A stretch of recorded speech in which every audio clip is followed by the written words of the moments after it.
Srbija je fokusirana na evrointegracije. Datum za početak pregovora je na dohvat ruke. Ozbiljnu posvećenost vlasti o toj ideji potvrđuje više elemenata. Najvažniji je dijalog Beograda i Prištine. Priznanja Kosova nema, ali da u ovom trenutku mi govorimo samo o dobijanju datuma za odpočinjanje pristupnih pregovora.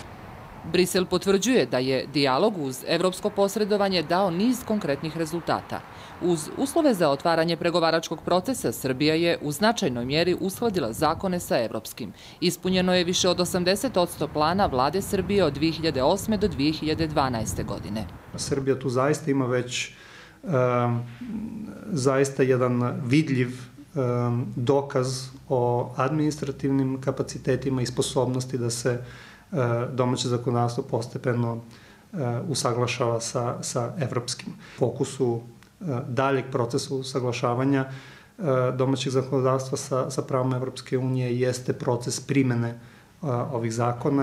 Na drugoj strani podrška javnosti konstantno opada, posebno među mladima. 41% građana podržava Evropsku uniju, što je najniža stopa u posljednjih 10 godina.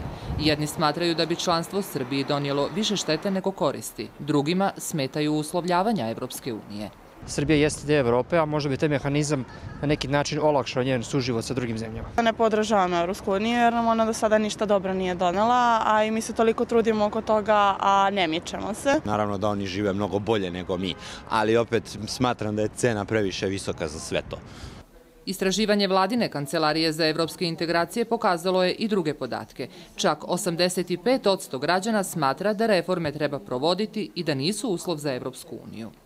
U velikoj meri utiče na pad podrške jeste niz nekih političkih procesa i odluka kao što su haške presude i dijalog između Beograda i Prištine koje se često predstavlja kao najvažnija stepenica na putu ka članstvu, a prema kojoj građani Srbije imaju sasvim jasno opredeljenje. Državni vrh Srbije potvrdio je jedinstvo u odnosu prema Kosovu i evropskim integracijama. Beograd će insistirati na formiranju zajednice srpskih opština.